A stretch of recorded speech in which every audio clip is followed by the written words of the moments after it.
My name is Patrick Barry. I'm the Bruce Bailey Senior Director for Strategic Partnerships here at Cornell Atkinson. Want to welcome you all to Atkinson Hall. Who has been here in Atkinson Hall before?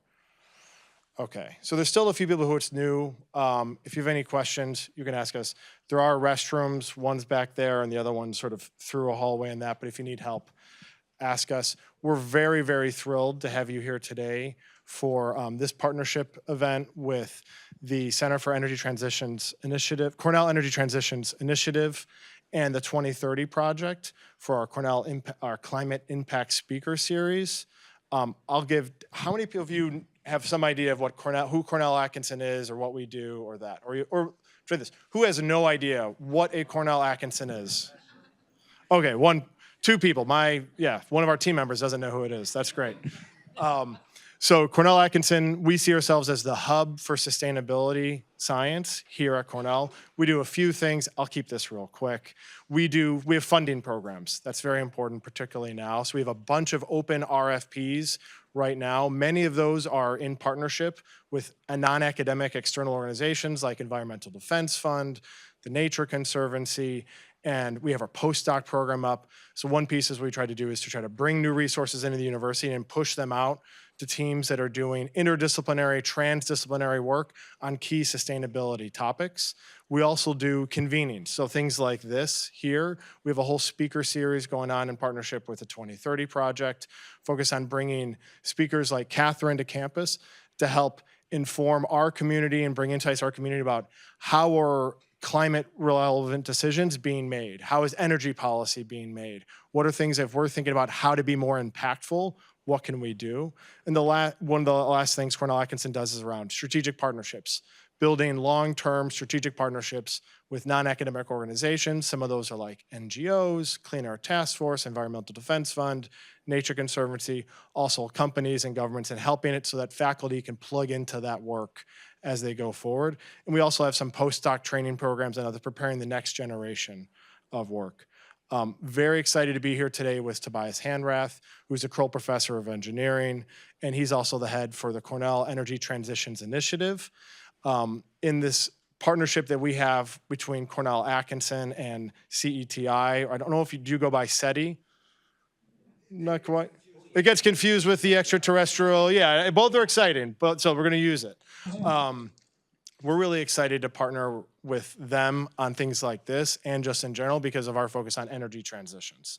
And what we want to do in this broad sense of past energy transitions, if you look up the history, have taken hundreds of years to happen. And for a whole bunch of reasons, we don't have that much time for it. And one of the key accelerators of that, and the key either blocks or accelerators, is going to be on energy policy.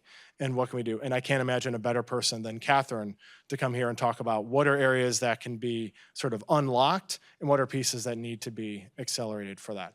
So with that, I'm going to turn it over to Tobias, and then we're in this sort of small period as some people are going to be trickling in until about 12:20, where they're going to have a conversation with Katherine before she starts her presentation. Thank you very much.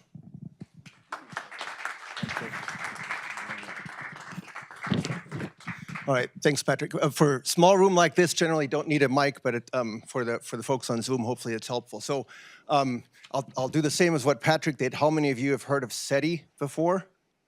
So that's fewer, but okay. So as Patrick mentioned, that's an initiative within College of Engineering. So it's an initiative, not an institute, because it doesn't have a building. But the idea is to consolidate the diverse energy efforts across campus and within College of Engineering across various different technology sectors. And then as part of that, we have the Energy Transition Seminar Series and doing that jointly with Atkinson. So very excited to do that here today. So to put it specifically in the context of as a Cornell theme, if you think about the energy transition, there's two quotes that come to mind. One is, "Any person, any study," which sort of underscores the fact that regardless of what department you're from or what background, there's a role and a contribution to play in that. And then the other component is to do the greatest good. So given the diverse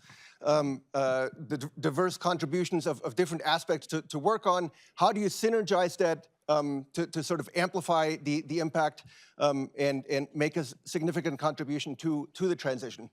Now, at face value, that might sound a little bit idealistic, and it probably is. And I think an important component of that is in the communication itself, right? How do we communicate that message to either, let's say, faculty, staff, students here, or abroad, let's say working with policy advisors or funding agencies to kind of amplify and clarify that message. So that the key challenge there is communication. And in that context, I think it's super exciting to have Katherine here, because she's a absolute professional at that in terms of the work that she's done on the Open Circuit podcast now and the Energy Gang podcast prior to that. But that's just one of many different accomplishments. So Katherine has helped to write the rules of clean energy economy from every different angle. That's any person, any study element of it. She's the co-host of Open Circuit, former utility grid designer, certified energy manager, and private equity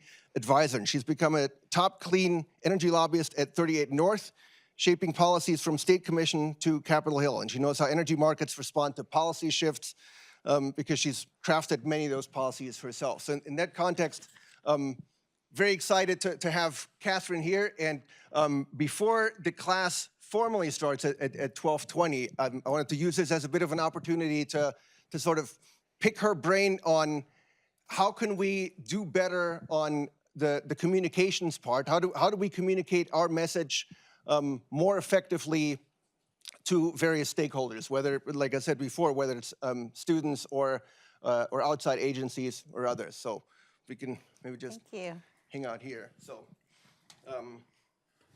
maybe as just sort of a seed question, what's your general strategy for communicating the complex challenges of the energy transition to broad audiences, also with different backgrounds? Yeah, so hi everybody. I started not in policy or really in communications, but on the engineering side. And I'm going to talk about this in my talk, kind of my transition through my career. But I was coming from a technical background, and I was working at the National Renewable Energy Lab. And one of my friends said, hey, you should do this policy stuff. It's really interesting. And I was like, okay, whatever. I don't know what it means. But what I found that I really liked to do, and that I was particularly adept at, was taking issues that were complex and distilling them into something that normal people could understand. And that was really important in Congress, because they're like, I mean, they're all very smart people, but they're like 8th graders. You have to like actually explain things to them. You can't walk in and talk about the capacity markets in PJM. They'd be like, I don't know what you just said. Most people would. So you have to figure out what are the words that will really spark their interest, that will also allow them to take the information in a way that is friendly to them. So that's how I learned how to talk differently to Republicans and Democrats, just because they're driven by different ideologies. So how do you talk to them in a way that captures their imagination of their ideology? So trying to find those connections is really important, and not talking down to them, but really trying to meet them where they are and explain things that can be pretty complex in a way that makes it accessible to them. And I think that you would want to do that for the general public or to someone who's in a position of leadership. If they're not in your field of technology, they're not going to understand what you're talking about. Yeah, cool. So that's from the perspective of the communication challenges in general. So do you have maybe like a behind the scenes perspective on, if you have, so among the co-hosts, usually there's agreement on the topics discussed, but if you invite guests, sort of a story that comes to mind as in from a discussion with previous interviewers, where let's say a conflict came up on energy discussions that had to be resolved either during the discussion or somehow trying to find common ground? Yeah, so our guests have been pretty great. Alex Epstein was tough. He was really a difficult guest. He's like pro fossil fuels make everything better kind of thing. And I had a really hard time with that one. I tried to be like at least civil. That's going in on the civil front. But folks who listen know that Jigger is kind of out there on stuff. I mean, he'll say things like everybody from New Jersey stupid, and we're like, okay, well, I'm not going to even address that one. But one of the things that he said that he and I have had an ongoing conversation about, that I think is something that that a lot of people are thinking about is that he made a comment at one point about people, and it was in the context of folks in West Virginia who had lost a lot of their jobs when the coal industry has died. Well, like the entire state was developed around one resource, and everything was organized. Like if people built nice homes, people built their families around it, and when that industry went away, they were stuck. And he said, why don't they just get on a bus and move to where their jobs? And I really took exception to that because, like, if you own your home, that may be the only thing you have of value at all. And who's going to buy it from you if you're in a place that no longer has an industry? And so I said to him, you can't just expect people to do that. I think what we have to do is recreate a new economy. You have to bring other resources to those communities. The communities are there. They've had generations of people living there. And let's figure out how to rebuild those. And so that's been a really big philosophical difference between the two of us that I've tried to navigate. And he and I have like really good conversations about that. But that's one thing that we just have a difference of opinion. I mean, he's like, let's everybody move to the places where we need to go to spur the economy and build jobs where those jobs are. And I have been, and I'm from rural Virginia, so like I'm on the side of like, let's bring the jobs to us. Yeah, good. So along those lines, then in terms of the communication message for, let's say if you translated the things that you've learned through the podcast or also through policy discussions, any sort of guiding principles that come from that would help for, let's say, the mission that we have here at the university in terms of training students and interfacing with stakeholders outside? Yeah, so one thing that is super important, and I didn't quite internalize it until I had, it's been a multitude of young women have come up to me as a result of the podcast to say, hearing a woman's voice is really important. I hear myself in that. And the whole mission of this university is about, that was everything. This is why I came, was because any person could get instruction in any subject. And I saw myself in that. It wasn't exclusive in any way. The inclusivity that is this community is so crucial. I really am offended by the idea that we have to somehow step back from diversity, equity, and inclusion in any way, because I think those are foundational to our society and to helping our society grow and care about each other and care about the planet. But that is something I've taken forward from Cornell, is this inclusivity. And that's been really important in everything I've done in my job. I also think Cornell gave me a sense of courage. I came from a place that it was like landing on the moon when I came here. I was like, I don't know where I am and who all these people are, and they all have different accents than I do. And so, it's like really having an open mind, a willingness to continue to learn, a willingness to accept others and to be part of a community is so important. And I'm going to talk about this later. It's like we need everybody putting their hips and shoulders into it right now, guys. And I played ice hockey for a while. Get the reference there. But that's what I think from the Cornell standpoint, that's always, that I've carried that with me throughout. And it was a long time ago when I graduated. Yeah. So in terms of, let's say from the communications perspective on whether it's with guests or, let's see, talking to different communities on constructively guiding a debate, right? The discussions around the energy transition have become increasingly polarized in recent years. And maybe an oversimplified perspective to say, it's one planet, it's a shared mission, it should be everyone kind of contributing towards that. So there's an idealized goal, but it doesn't necessarily map onto the complexities that we find ourselves in. Any sort of perspectives or guidance as to how to get people to go back to recognizing that it's one planet and one objective? Yeah, this is so tricky because there is so much misinformation out there and just people pulling data out of their ear that it isn't true. And so my going in is always listen first and hear what they're saying and then try to figure out all right, what can I say that doesn't tell them no, but sort of a yes and, what can I what could I add to the conversation that will be not as confrontational if I'm trying to win them over, if I'm trying to actually get them on my side. Yeah. And I just started an organization. It just kicked off last week. It's called Common Charge. You can go to commoncharge.org and take a look at it, and you'll see there's nothing on it that looks like solar or wind or anything. It's really about trying to invite people of all kinds to come in and ask questions about distributed energy specifically. And I've gotten calls from all over the place about this. I just talked to a gentleman yesterday from South Carolina, a businessman from South Carolina, who was talking about affordability, and I knew this gentleman is not a left-winger. He runs the Chamber of Commerce for small business in South Carolina, but he does care about affordability. So I'm going to listen to him and listen to what do they need, what are they, what is it that we have in common? And there were actually a lot of things we had in common, and I was able to talk with him about those and try to create some community there. So I think Cornell is in this incredible community of Ithaca, which I love, and I was a townie at one point because my dad taught here for a year. And so I love this community. The more we can get into our communities, the more we can listen and talk to the people in the communities, and the more connections we can make there, I think the better off we'll all be. Because we could easily get stuck in our ivory towers, right? Yeah, it happens, yeah.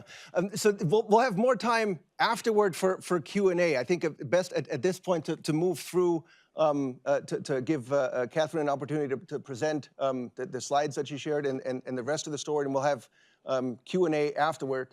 For those of you that are coming in late or that are on Zoom now, I highly encourage you to check out Open Circuit Podcast. We actually have it as recommended listening for a lot of the courses, the energy modules in particular. It's extremely well researched, well organized, and up to date, right? So it's not the same lecture notes that you would have had from last year, because it's such a fast moving field.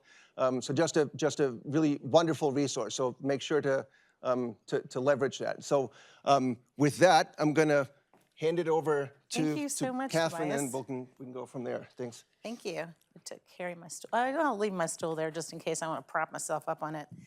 Thank you all so much. This is so nice to be here. That was a good, little bit of just a warming up period there. I appreciate that.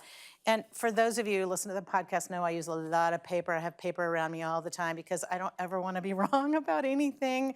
And AI has sometimes steered me wrong. ChatGPT is not always right. Just check your facts. Check all of the links. But I really, really appreciate being here. It's really amazing. I was this morning, Tobias and I were supposed to have breakfast, and I begged him, and he was kind enough to give me some grace to go on a little run and walk around campus again. It was just really emotional for me. I haven't been back in a few years, and it was really great to walk around and just see where my haunts were, which was the College of Arts and Sciences.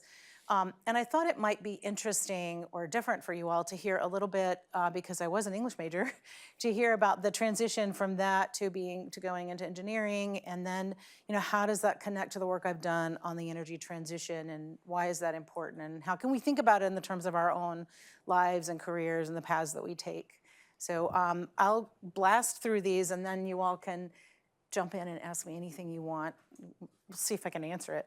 But part of this is we're in a period of time that's pretty chaotic and uncertain, and uncertainty is terrifying. So how do we kind of bring some certainty to that, and how do we kind of regain our own personal power in the process of it? So I'll start at the very beginning. I was born in Virginia, raised in Lynchburg, Virginia, which is the heart of Virginia. Everywhere I looked were mountains. Mountains are still always my happy place. And I went to public high school, came up here. I had actually come for a year in 8th grade. I went to 8th grade, and in fact, the one class I took in the engineering college here was geology. I had taken 8th grade geology in Ithaca, and I was crushing it. I was I know every rock there. And so that was 8th grade. I got an A+. It was amazing. When I took geology at Cornell, I was wait a second, they're all black. They're all black rocks, and they're all the same. And they're no, you clearly don't know anything about rocks.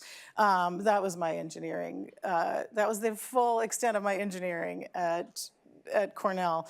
But when I got here, from public high school in Lynchburg, Virginia, which my guidance counselor had never heard of Cornell, as a matter of fact. Sorry about that. She was like, why would you want to go there? I got here, and the first thing I realized is that nobody could understand what I said, and they didn't think I was very smart. And I was like, I probably wasn't. I was like, well, y'all are clearly much smarter than I am.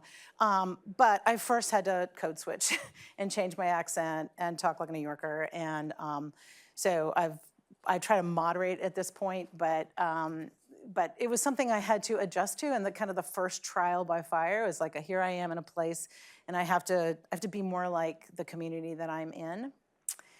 And I was a creative writing major. I wanted to write and illustrate children's books. That was always my dream. I love drawing, I love art, and I thought this would be the most amazing thing in the world. And when I graduated, I was like, oh, geez, I have no idea how I'm gonna eat. Because I haven't actually published anything. I've drawn a lot of books for my kid brothers and sisters, but I haven't actually been able to make any money. So I first went to Paris as an au pair. I was the worst au pair in the history of au pairs. Broke every dish in that family's home, broke my own foot and the kid, just awful. Anyway, but it was great for building my courage. I learned how to be alone a lot. I learned how to speak French. I learned how to curse in French quite well. And got a degree from the Sorbonne in the process. And I came back and I was like, I need a job, and Lynchburg was not gonna be the place for me to find a job. So I went to Washington, DC. I got a job serving subpoenas at a law firm for $6 an hour, which was not a living wage even then. And I found that I hated lawyers so much. I would never be a lawyer. I'm sorry, I really depend on lawyers now. But lawyers are great people, all of them. But I really did not enjoy that experience at all. And again, building courage, serving subpoenas is not for the faint of heart. But I got a job at the utility. They needed warm bodies and I needed money. So I got into an apprenticeship program at a utility where I was actually designing distribution systems. And they said, do you know anything about this? And I was like, you know what, I bet I can learn. And so they sent me to the community college to take engineering classes at night. And I loved it. I absolutely loved engineering. I loved figuring out how to build something, how to, like all of these buildings in Old Town Alexandria, I can say like, I designed the switch and transformer and 12-way duct bank for every single one of those buildings. And so it was really, really fun for me. And it was a transition from being somebody who needed, who was really thinking about how to be a creative person to being someone who had to be very, very driven by a calculator and, field work. And it was super interesting to me. I really loved it. And you probably get a through line that I don't have a lot of fear. I just figured it out. So what did I learn at the utility? It was like really, really important to me. And it's given me a background that I've been able to take forward through my life. I was there for about 10 years. I loved learning about the distribution system. I loved everything about it. I today walk around looking at transformers. I just love it. I loved listening, bless you. I loved listening to what customers needed. So I would go to a customer, hey, you're building this building. How much power do you need? Like, where can we put this? Where can we site the transformer? I had to learn how to design a vault with a French drain in it. At one point, I don't know why they trusted me to do this, but anyway. But then I also was involved in the first connection that they made with underground water impervious cable. It was a splice, and the instructions were in Japanese. And I was like, all the crew was in the manhole, and I went down and I was like, we can figure this out, guys. So we figured it out. We got it all connected. Nothing blew up. It was very good. I love that stuff. I love designing the systems. I love drafting it. So this is where my drawing came in. I had big drafting paper. I had to draw it. I did do things like, there's a Quaker Lane in Alexandria. I would draw like a little Quaker on it. And the crews were always like, we knew who designed this project. And I loved all of that stuff. I loved also that back in that time, the utilities were super innovative, and this is where the energy transition comes in. At that point, the innovators were in the utility. I was doing ice storage in the late 80s and early 90s, and this is basically like big rooms of ice, but this was all thermal storage way back then. We were doing really interesting rate. We had like time of use rates, we had standby generators. I learned how to do energy audits. It was super innovative. And I loved that. To me, that sparked something like, oh, this is something that, I can carry forward. The utility is super innovative. Eventually, the innovation shifted to the outside. There was a big shift.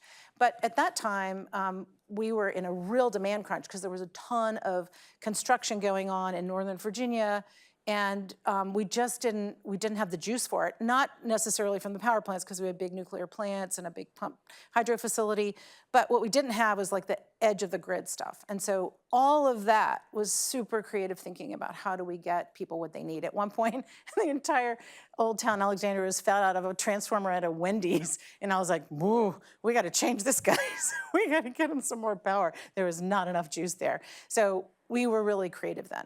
What I did not like about the utility was that they didn't like women.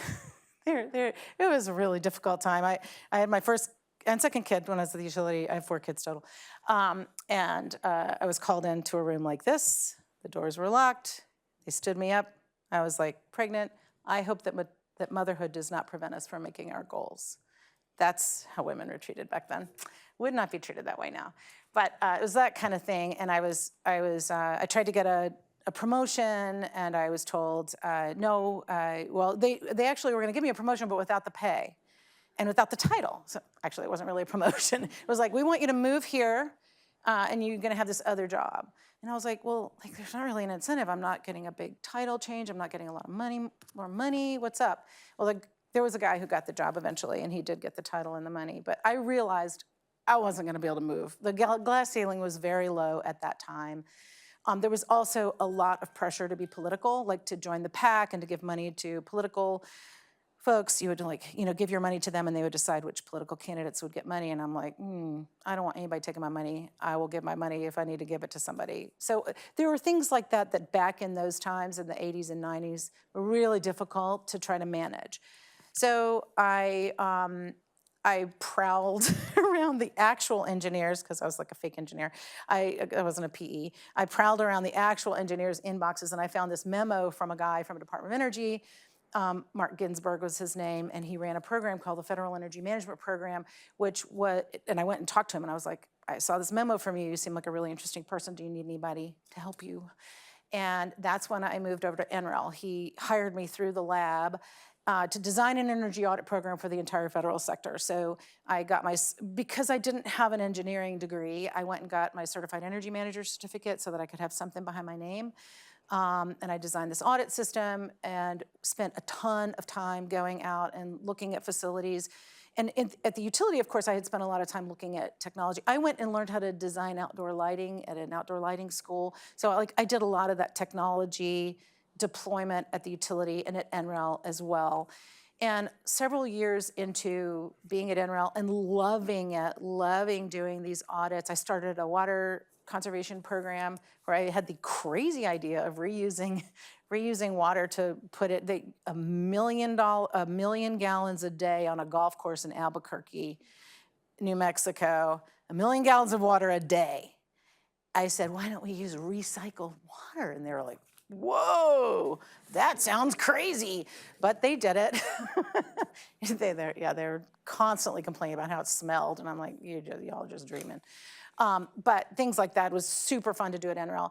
And while I was there, and this is, again, like all these technologies that I'm learning about kind of are coming up into, as I go through my career, I'm finding out more about these technologies that are also part of the transition. And one of my girlfriends came up to me and said, hey, I'm leaving, but I do public policy. I'm the government relations person for NREL. Would you like to do that? And because I am who I am, I was like, sure, I have no idea what you're talking about. I said the same thing when I was asked to do a podcast. I have no idea what you're talking about. But I said, yeah, that seems interesting. And I loved it because I could be an expert witness to Congress. I've testified a zillion times. This particular picture is of Kathy Castor and Garrett Graves. She was the chair, and he was the ranking member of the Select Committee on the Climate Crisis. And I testified before them a few times. She's phenomenal. She's from Florida and a real believer. And so what I found was that that I was able to, as Tobias mentioned earlier, distill really complex ideas into words that Congress could understand. Really, really loved it, and was able to then also look at a whole range of technologies, because I had been doing mostly efficiency and water and energy efficiency at that point, but then I was able to do a lot more. So I had to learn all about the wind side, all about their hybrid vehicle program, which, by the way, all the big three had hybrid technology, and they gave it up to Toyota. they just decided they weren't going to do it, and that came back to bite them. Learning about all of the different technologies, biofuels, et cetera, really gave me a sense of, like, these are all really interesting technologies that Congress needs to care about. They need to think about this, not just to fund the lab, because my job was to try to get the lab funding, but also just to think about in terms of innovation in this country. We need to be leaders in this. So just a couple of things that I wanted to kind of go through that I learned about on my way that have carried forward to today. And I've been doing public policy ever since. So just a bit, I ran the American Biofuels Association, so biofuels are on there, where we worked on cellulosic biofuels and co-firing and a whole host of other things that were cutting edge. Now it's more about sustainable aviation fuels, and I'm working on that some. Smart Grid, I ran the GridWise Alliance, which was the kind of the smart grid organization at that time. It's still in existence, actually. One of my friends runs it now. Work on transmission technologies. All of these things have come along over time, and partly because of policy. So when I think of policy, I think of here are all these great technologies, these great ideas. What does their market look like? What does their business model look like? And then how do you create public policy that can help that? And policy can be anything from a tax credit, it could be a grant, it could be some kind of a financing tool that's put into place. It can just be a policy to make things easier, to streamline some process in the government that's really difficult. Permitting comes to mind for a lot of things. But policy can be a bunch of different things. It could be like in New York, where there is a mandate for clean energy, for getting to net zero. So that can be a public policy. So those are all the kinds of tools that I had worked on for these different technologies. I've certainly worked on solar and wind. Thermal storage has been a long, friend of mine for a long time. Ever since I was at the utility, I've really been interested in thermal storage. And now I run a Thermal Battery Alliance that focuses on industrial heat applications from long duration, like carbon block technologies. There are a few companies that do that. Batteries has been a big focus as well. And then critical materials right now, back in the day and then now, critical materials are really important, especially considering the battery industry has grown so much. And recycling of those materials is super important. Small hydro as well. I've been very involved in that. There are, I think, like 2% of the dams that are built are actually producing power. So there are all these Army Corps lock-in dams all up and down the Ohio River, the Allegheny River, Illinois, that are doing nothing but sitting there. And so, like, why can't you make environmentally friendly, fish-friendly powerhouse and power some of those and get some electrons from those dams? So that's, to me, is really interesting. Also geothermal. I know there's a geothermal project here. I'm really excited about it. It's great. That's very cool. And then advanced manufacturing. These are all things that are like out there that I've been trying to work on, trying to promote and create policies that can move those forward. There's a big manufacturing tax credit that did survive the hatchet that was the One Big Beautiful Bill, which actually I think of the One Big Beautiful Bill, and it's not like Thelma and Louise, where it went off the cliff, but it was more like running your car into a tree on purpose, where like some people did okay and some people didn't do okay. So it was like a little bit. It was not as bad as you could imagine it would be, but it wasn't great. So these are all kind of the technologies that have been in my brain all this time, in different ways and along my career path. And now that I think about as how do we incentivize through public policy? How do we make public policy that can really push these, or just remove barriers and not prevent them from moving forward. In some cases, you don't need policy, you just need to get out of the way. And so that's been a big piece too. And then there are also, I would say, just social policy overlays that are super important. These are like the mission-based things that have always been in mind, which is climate mitigation, but also climate adaptation. If folks listen to the last show, we talked a lot about Open Circuit, we talked a lot about adaptation. There's not enough, like 90% of investment has been put on mitigation, like trying to prevent greenhouse gas emissions, as opposed to like, what do we do now? Like, is there some way that we need to adapt, and what do those technologies look like, and what do those policies look like? Resilience is huge. There are outages more and more because of climate events. Whether or not you say you believe in climate change, it's happening, and there are events that are happening that you need to prepare for and then be resilient to. And by resilient, there's people talk about resilience in a similar way they talk about reliability is like, having power all the time. Resilience is like, how fast can you recover from losing it? And so, like, thinking a lot about what are the technologies that can get you back a lot faster. And a lot of those are edge of grid. They're the ones that are in people's homes or in communities as microgrids, community solar, et cetera. Like, how do you find technologies that can really help on resilience? Labor is a big piece of this social overlay. Labor from the point of view of unions, but also just like fair labor practices. How do you get people who are not going to college, like how do you get them into tech school? How do you get them trained? Like I ended up going to a community college for what I had to, for my engineering piece, because I didn't do that in undergrad. And I just had a conversation with the community college, and they were like, "Oh, we love this. You went backwards. You did it backwards than most people do." But that was important to what I was doing, what my job needs were. And I think labor and education are huge components that we can't lose track of. Equity is also crucial, like everybody, and this has been an ongoing belief of mine forever, is like everybody should have access to the technologies to be able to help themselves, but also to jobs and to being able to be part of that system. And that has been a huge piece of what I've done, is try to work on equity. I helped write the Inflation Reduction Act, a bunch of the pieces of the Inflation Reduction Act, and one of them was this Solar for All program, which was Bernie Sanders had originally, it was like the Million Solar Roofs program that he had been working on forever. And I worked with his office on trying to make sure there were grant programs and financing tools for low-income people to get solar on their roofs. That program was taken down recently. So that program doesn't exist. Maybe some of the states will pick up that work, but that was something that was really important to like making sure that everybody has access.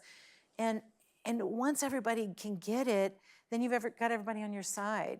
If you prevent some people from having things than others, which is happening a lot in our society right now, you end up having the haves and have-nots, and that just creates more tension. And by providing for equity, I think that's like a crucial piece of all of this. And then that leads to affordability as well. So I talked to Tobias about common charge, and that's like a big mission of ours, is affordability. Rates are going up everywhere, and upward pressure is being put by new manufacturing, and in particular new data centers. I live in Virginia. Like, most data goes through Virginia before it goes anywhere else. And it's really tough. I've got Amazon is building, I live in the mountains, but like not too far from where I am, Amazon is building 13 facilities, 13 data centers. I mean, there are hundreds in Virginia, to be clear, but 13 of them. And I met the guy just by accident who is doing all the power engineering for it. And I was like, first of all, like, oh, tell me all about it. I love that stuff.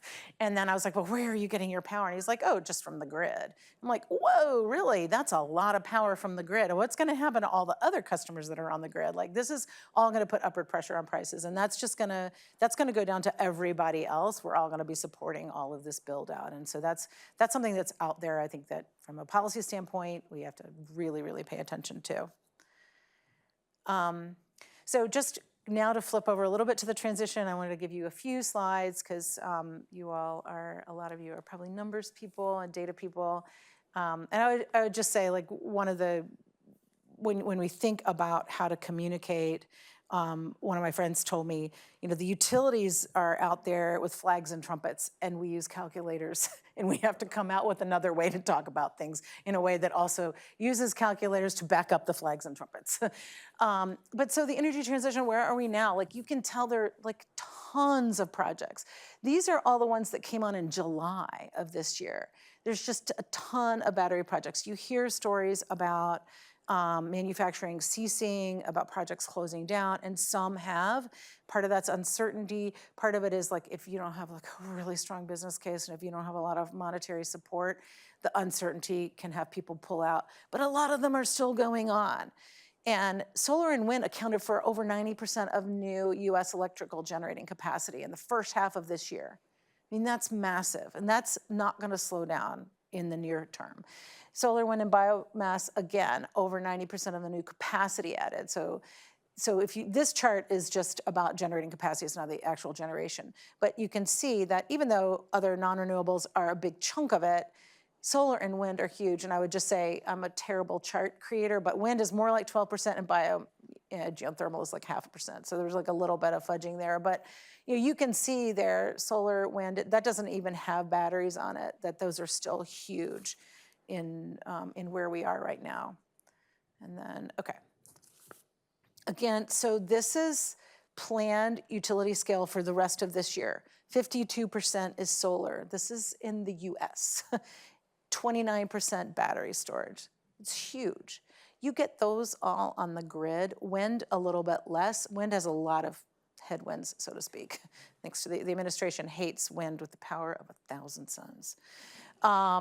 But you'll see that like really the trajectory is solar and batteries are the game right now. Again, this is new generating capacity. If you look at it over time, you can see at the end chart, solar storage. I mean, where you see natural gas in 2018, look how far natural gas has come down. Natural gas has a real challenge because it takes a really long time to get turbines, like years. They're not gonna be able, I mean, the whole issue about demand right now, AI is speed to power. Yes, it's not gonna be speed to power. We're gonna have to get solar and batteries and wind too on the grid to really get what we need to get to resolve for demand growth. So where are we going?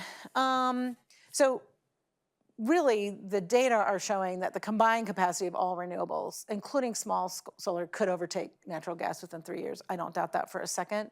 It's on track to be second largest source of US generation, not just capacity, but actual generation. And then as the evidence of this transition continues to grow as this happens, obviously. So you can see on here the planned capacity from 25 to 28, how much capacity is planned for PV, batteries, offshore, onshore wind turbines. And I would point you tomorrow, I think the new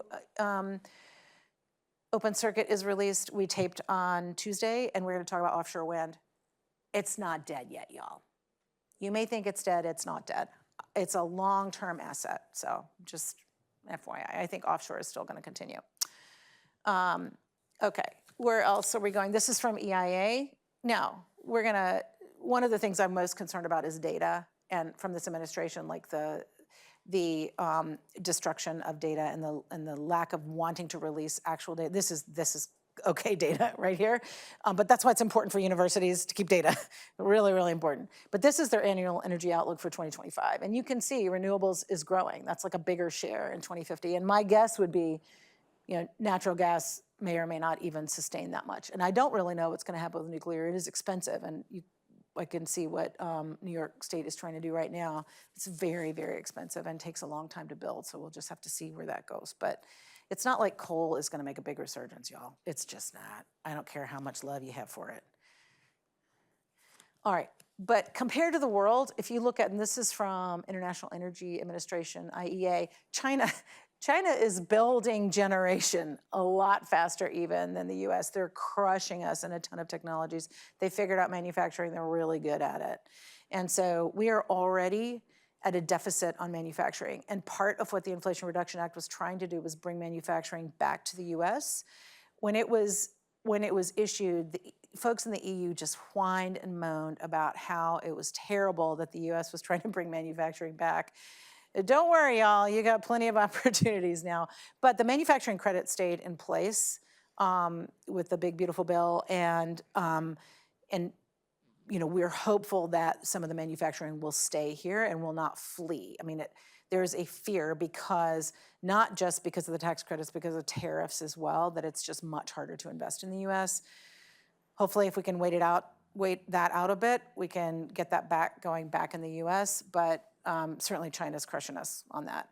And then if you look at electric generation growing, you can see these are various scenarios, everything from like the ExxonMobil and IEEJ to the IEA's like net zero energy. These are, and if you can see on here, we have solar, wind, like big chunks for solar and wind, and then just natural gas and coal, just always quite small. So I just think, and this is going forward to 2050. I mean, the transition is happening globally as well as in the US, but this is kind of where we sit. And there's another one that shows, okay, this is on battery-powered cars. These are EVs and plug-in hybrids. So if you see on the chart, the blue, all the blue is China.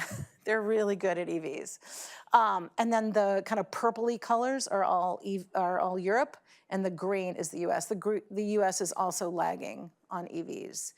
And that's all that's going to do is come back to hurt us on profitability, economic growth, and affordability. So just, it's something that we're going to need to turn around in order to be competitive in the world. But right now, China has really taken off on the car space. All right, so what does this all mean? Are we depressed or not depressed? So I'm always like hopeful. I'm always a glass is half full kind of person. And it's moving forward. Like it really is happening, even though we have policy bumps, even though this administration would like to think there is not climate change, would like to think that solar and wind should not exist. They're going to anyway. Maybe they'll be more expensive. Maybe some of the policies will make it harder and make them more expensive. They're still going to be cheaper than building almost anything else.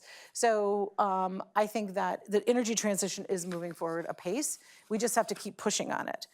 The other piece is innovation, and I would say what I learned from the utility in the early days is innovation was crucial. Innovation is so much more democratized now. A couple of people in their basement are creating stuff every single day. Like I work with companies that it's like people out of a garage. It's like, that is so amazing that are coming up with innovation. And if you can use AI to do that, that can be even an enhancement depending on the technology. But I think we should use AI as a tool for the good. But that remains crucial. And strong business models are going to survive. I am an advisor to a growth equity firm out of Canada. And they're still investing in clean tech, and they say, like, we'll invest in the companies that have good business models and can survive without policy initiatives. So those strong business models will survive. Now, there are going to be a lot of innovators that don't make it because they were so reliant on like government grants that are just going to be really tough to get over the next couple of years. But I mean, they can maybe partner up with those that are stronger, and I think that's going to be really important. Like I said before, affordability is going to be massive, and I think that is going to create even more consternation in this country as you see a lot of, there's just a lot of people that are very upset about how much things cost, and it will only energy will be just as big of an issue. And then the U.S. is going to fall behind without leadership and entrance, and I would say like, this entire community is crucial to making sure that we don't fall behind, that every single person here, and those of you who are on Zoom as well, you're also included in this, that it's really, really important to stay engaged, to stay hopeful, to not stop because you see something that, don't stop. If you're researching offshore wind, like you're doing, digital twin research, don't stop it. It's still gonna be there. Those offshore wind guys spent $1 billion getting 35-year leases. This administration is not going to last 35 years. So it is a long-term solution. And so I would just say we have to keep going and have to be hopeful, and everybody has to stay involved. And then finally, some things that I learned along the way. First is like my philosophy is how hard can it be, obviously, or I never would have done anything. I would have been scared to do engineering. I'd have been like, oh, it's all gonna blow up. But you just have to kind of, that was kind of the way I approached everything. All right, here's something that's gonna be super controversial. Writing is the most important skill you can have, period. If you can write, you can do anything. I'm a firm believer of that. And that's how I justify my English major. But honestly, if you can write about what you do and you can communicate about what you can do anything. You really can. I got a huge energy prize because I wrote the best application for it. It was like not that big, not that great of a project, but we won the prize because of the way I wrote it. I didn't lie, but it's about writing well. It's also never too late to start something new. I've had so many people come to me. I had a young man who was a Hill staffer. He was a Republican Hill staffer, really incredible young guy. He said, I want you to tell me everything you can do. I started with a napkin, drawing a picture of a grid on the napkin. He was like, no, I want to get in better than that. So I gave him all my books and about the grid and about how to think about it. And he said, well, here's what I'm going to do. I'm going to work here, and then I'm going to get this job, and I'm going to get this job, and then I'm going to be a FERC commissioner. And I was like, that's amazing that you have that laid out like that. That is not at all how his life has turned out. It's been different and better in a lot of ways. But like charting your course before you take advantage of opportunities, I mean, you know, let life happen. It's okay. Like, let things happen when it's serendipitous. That's how obviously my life has been all along. I did not chart a course to get into clean energy, and here I am. And it's because I love it. And if you see something that you think you might love, go for it. Go with your gut. Like, your instincts are so important, and be comfortable with taking risks. And that's really hard to do sometimes because you're trying to think about, like, how can I be successful? How can I prepare my life? How can I get housing? How can I get food? You know, what do we have to do that? But taking risks is part of what we have to do. And then I put this up because owning your ideas, like, your ideas sound so much better when I rephrase it. I cannot tell you how many people have done that. Own your ideas. And I would say that with a tiny caveat, which is if you're trying to convince somebody of a new idea, getting them to internalize it so much that they decide it's their idea may not be the worst thing in the world. That's called good lobbying. But also own what you do and what you take forward. Don't be shy to put your ideas forward and own them. And then just finally, like, making the world a better place is a really long-term project, and it's worth it. But also, it doesn't have to be a big thing. Like, I feel like if there was like one person that listened to my podcast and went off to do something to change the world, that's enough. That's one person, and that is one thing you've done. And I think that's all you can do. All you can do is try to leave, you know, take out what you brought in and maybe leave something better behind. But it's a long-term proposition. I think it's worth it, and I hope everybody will continue what they're doing and all the good work you're doing. So thank you. Everybody here.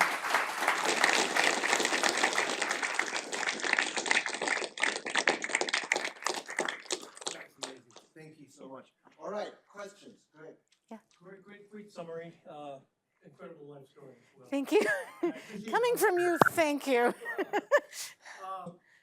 A question, you brought up the data centers and Yeah. what that's going to do to pricing. And, you know, here in New York, I'm on the Climate Action Council for the state that sets our energy policies. We're already hearing we have to backtrack, retract because energy is going to be too expensive. We can't meet our climate goals. And the data centers are one of the major drivers. Yeah. So do you have any suggestions as to how we handle that? Yeah, so one thing is, like, I think we need policy on data centers to try to make sure that they're efficient, that they become much more flexible load, that they build them smart so that they actually can participate and be resources instead of just a drain.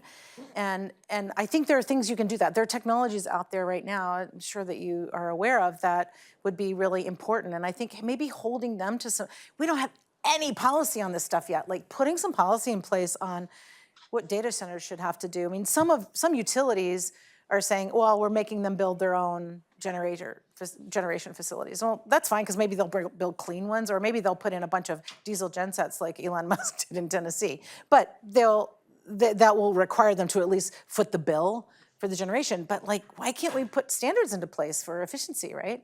And for getting them to be part of the grid? I don't know. Have you all thought of?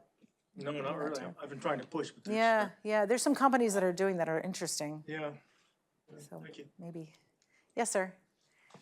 Thank you very much for the presentation. Sure. I was hearing a couple mixed messages. I think they're mixed or maybe not. can't believe it. On the role of policy. So we're 8 months into a 48-month administration that doesn't even believe in climate change. Right. So in light of that, your presentation was more upbeat than I would have expected. Yeah. So my question is on policy. Is it the case in general that there's enough momentum going in a sustainable energy industry, for lack of a better word, that trumps, so to speak, the policy, the reversion in the policy arena? Or does it depend on the technology you're talking about? Yeah. I'm just wondering what you think about the role of policy ultimately. Yeah, that's interesting. There's a little bit of an and there. So there are a few favored technologies in this administration. Nuclear is one of them. Geothermal is one, and hydropower is another. And geothermal and hydropower have kind of been stepchildren for a while. Like solar and wind and batteries got a lot of really good grants. So did some smart grid stuff, got a lot of grant funding. And so I think geothermal and hydro may have a bit of a heyday. And I just tell those companies, like, just run for the opportunity. That's good. You want to go for that. We have to have more poles and wires and more technology on the grid. And so I think that we can continue to work on. That's going to be really important. I think the other piece is state and local policy, and I'm spending a bunch of time on that too. Like, how do we get policies for the distributed side so that distributed assets that customers can own, whether it's like solar, batteries, microgrids, programmable thermostats, heat pumps, like, how do we make those be considered a resource? That's the only way we're going to make this thing work, is if the customer side is considered a resource and not just a drain on the system. And whether it's a data center or a residential customer, everybody has to be able to participate, because we can't just continue to build. We're not going to be able to build gas plants. We will be building more solar, I'm sure, and batteries, but we need to bring distributed power to the fore too. And I think what you're seeing from the solar industry is like a real hard look at what do we need to do to maintain cost effectiveness in the face of diminishing tax credits. And then how do we also make sure that, because of the tariffs, because tariffs are wreaking havoc on the industry, like, how do we change our supply chain? So supply chains is going to be huge also. Supply chains, critical minerals. I feel like there are a bunch of opportunities that we have to kind of like keep pushing on, because if we can keep pushing on those, maybe then after the 48 months are done, we'll be able to like bring the other ones back and knit it all together. So that's how I'm able to stay somewhat optimistic. Thanks. Hello. Some great talk. Thank you so much. So I guess my question might be coming more, I'm a researcher, and my question might be coming more from the research perspective side. But obviously you showed there's a lot of wonderful work going on around the world, outside of the United States as well. And I was curious what your thoughts and perspective are about engagement outside of the country at various levels, right? Research, development, deployment, and beyond. Yeah, like, this is a global issue, right? It's the planet, so it's all the way. And so I see a lot of partnerships, a lot of communication globally. It's so important to share research, to bring students back and forth, to have a lot of communication. So like a place like Cornell is really, really important for bringing and creating the global optimism rather than mistrust. Because there's a lot of mistrust in a lot of quarters, and I completely understand it. So I see things like that, like convening. And I was part of, I met a lot of people through, I was part of the World Economic Forum for a long time. I was asked to be a convener and ran a bunch of councils. And through that, I met a ton of people globally, and they're off doing amazing things. So keeping in touch with people globally is super important. And that also, building those relationships also maintains some good feelings, even if you feel like everybody is, going against, that everybody hates Americans, like, you can be the American they don't hate, right? Yes, sir. Yes, you, sorry. I just want to make sure. Thank you so much for the fantastic presentation. I really Thank enjoyed you. it. I was curious, you've had such an interdisciplinary career and seem so eager. It's really impressive how you just jumped from one thing to the next in a very seemingly fearless way.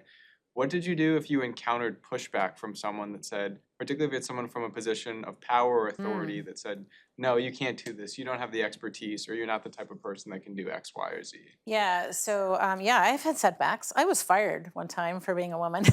I was running an organization. I was the CEO, and the chairman of the board decided I was getting more press time than he was, and that was like unacceptable. And so they just they got a board meeting, a secret board meeting, and they fired me. And I mean, it was just like that. It was one day I had a job, and the next day I did not have a job.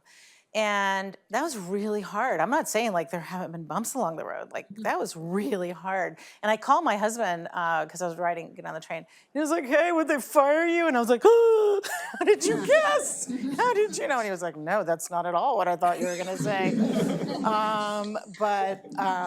Yeah, I mean, I had to like go back and figure out like what am I gonna do and find somebody because I've had enough goodwill from folks that I had worked with that I could find it something else. And I ended up creating my own company, which is like, I always say, my favorite place to work in the world was NREL. I mean, the National Renewable Energy Lab was like the best place in the world to work. And I own my own company, so that tells you. Having your own company, it's like when you own your restaurant, you work 24/7. But I eventually just built my own company so I could decide, and I have great partners, so like really good employees, so I can be like, let's like chart our own path. Let's figure out what we can do. And nobody can fire me. Thank you. Sure. Yes, you in the glasses. Yeah. Well, first of all, I worked at NREL as an intern, and I also loved it over there. It's great.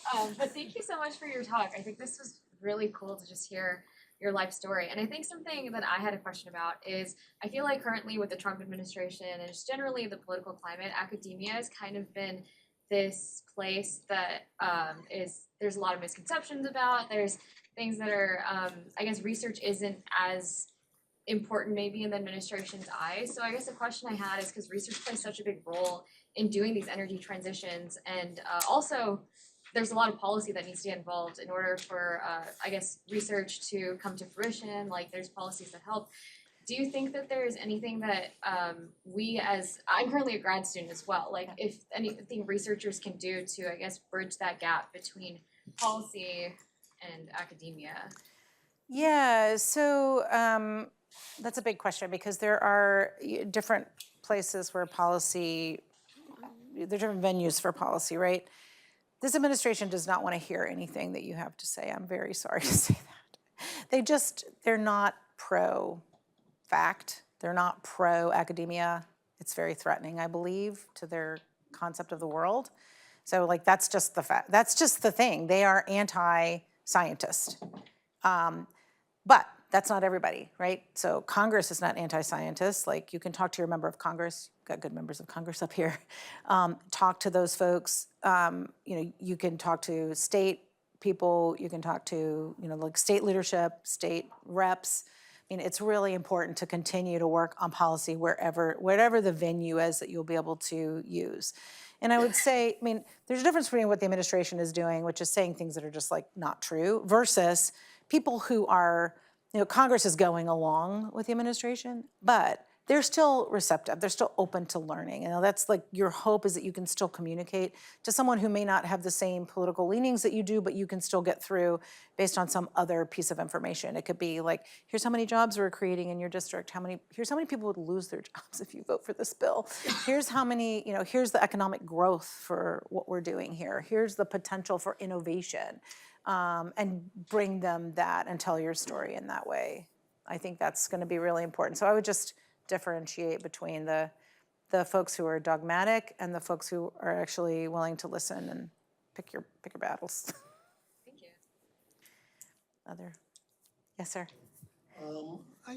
Maybe now it seems like with the new administration and so forth, it's a good time to think or reflect about maybe mistakes that were made by the clean energy people. I don't know, whatever you want to call it. Yeah. And I guess I think about this and I wonder if there have been mistakes regarding policy versus science and being sometimes a little bit weak on the science when advocating the policy. And one topic, which I'm not an expert on, but I know a little something, and I think you know much more, is maybe this issue of PV on homes. And does it benefit people who put PV on their house to the detriment of people who can't afford it or don't want to, like in California? Yeah, so first, the utilities have created that narrative of cost shift. But if you have PV on your roof, you are saving the grid and helping everybody in the process. So it puts downward pressure for everybody else for the actual use of the grid. So I still think rooftop solar is like helping everybody. Of course, we want everybody to have it. Now, as far as mistakes, I do think there were some things that were, in an effort to get things done, and we had a lot of money for the IRA, there were things that kind of just, we found were somewhat market distortion. And here's an example. So there was a lot of money that went to these grid technologies. And that's great because you had a new technology, you would apply for a grant, and you would go in with the utilities. The utility would actually get the funding. And your new technology would then, de-risk it for the utility because it would drive down the cost of it. It was a 50-50 cost share, but at least the utility only had to pay 50% of it. And so that was really important for de-risking some of these new technologies, for getting you to really be a forcing function for utilities to try new things. What ended up happening is it took a while to get the programs up and running. There were a lot of requirements about labor, about community engagement, and it kind of slowed down the process so much that when the administration flipped over, a lot of those utilities were like, I think I'm gonna just bid this project out and not use this innovator. And it left some of these innovators without a path. And I think that we could have designed, I don't know how you'd harden it so that you design it so that the innovation is actually forward rather than, the utility would just end up with like whatever technology they were gonna buy anyway, but the government was paying for it. So I feel like there were some protections that could have been put into place on that. Because any kind of grant program where you're picking projects to win is a market distortion in some way. So if you didn't win the grant, if you were out there, you had applied, you didn't win, then you're stuck with a project that you're not gonna get funded, or you have to wait for the program to be done before you can put that forward. So there's like a little bit of balance on that, is like, how do you actually get things done and de-risk them while also making sure that that there's a fair playing field, level playing field for everybody. So that's something I would think about. We also, in the Inflation Reduction Act, there was not a tax credit for transmission. That would have been really helpful. It fell out at the last minute. I was really mad about that. But that was the utilities that decided that they wanted to be able to charge customers for it rather than getting a tax break. But anyway, I digress about utilities. But that was something that fell out too. So there have been some things that we could do differently or better. I mean, we had a pretty limited amount of time to pull it all together in the end, and it was a miracle that this thing got over the finish line. Honestly, I don't know if you remember Joe Manchin from West Virginia, who like had the devil and the and the angel on his shoulders yelling at the same time. And it was really down to the wire that he actually even let it go. In the end, he out-geniused us all because we got the CHIPS bill and we got everything done at the same time. But it was all dicey to get it done, and I was just grateful that we were able to get something. Yes. Good. So, riffing on where you were, again, wonderful talk. I'd argue that affordability is the key to everything. Solar and storage wins now because it's cheaper.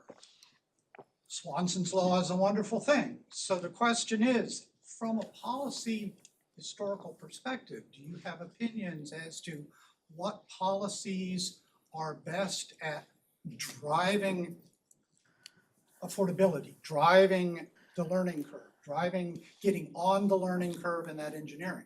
Once you're on your learning curve, the market kind of takes over, but you've got to get there. Well, you have to have access to the market too. Yep. Like there are a lot of people that don't have access to the market. So like in a lot of states, you're not allowed to aggregate all these resources. So the ideal, right, would be to take all the consumers that have batteries and solar or whatever thermostats, aggregate those, be able to present those either to the utility or to the wholesale market to be able to actually provide resources and get paid for them. A lot of states, they don't let you do that. They don't let you aggregate. So like, let's unlock all those things that are out there preventing this from happening. And then, yes, you're right, the market will take over. But right now, the market doesn't work for all of those. So I think part of it is like trying to figure out how do we get permission. Utilities aren't gonna be able to do all that. They don't, the innovation left the barn a long time ago. I mean, they can do some things. Their job is to run the grid.